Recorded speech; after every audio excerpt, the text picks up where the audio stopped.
C'est au tour de la CEDEAO de tenter d'apporter sa solution à la crise ivoirienne. À Abuja, les chefs d'État et de gouvernement de la communauté économique d'Afrique de l'Ouest se réunissent pour un sommet extraordinaire.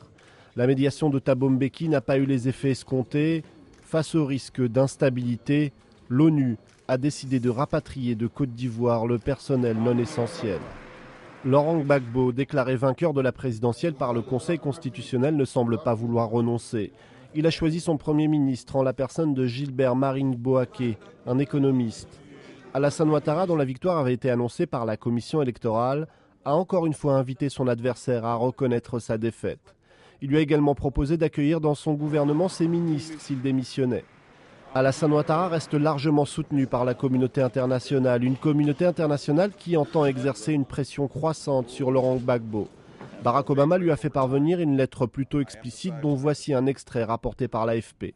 Laurent Gbagbo peut encore choisir de faire ce qui s'impose et de respecter les résultats de cette élection. Les États-Unis s'opposeront certainement à lui s'il reste au pouvoir contre la volonté de son propre peuple. Le ton est ferme également du côté de l'UE. Catherine Ashton, la chef de la diplomatie européenne, évoque des sanctions contre la Côte d'Ivoire si la crise n'est pas rapidement résolue. La pression internationale s'accroît, mais pour Morgan Tsvangirai, une solution sur le modèle du Zimbabwe est envisageable. Ce n'est pas différent de ce qui s'est passé au Kenya ou au Zimbabwe. Maintenant, nous le voyons en Côte d'Ivoire. Je suis sûr qu'il y aura la même solution, la formation d'un gouvernement de coalition. Mais l'hypothèse d'un gouvernement de coalition semble assez peu probable. Difficile de calquer les accords qui ont permis le partage du pouvoir au Zimbabwe sur la situation qui prévaut en Côte d'Ivoire.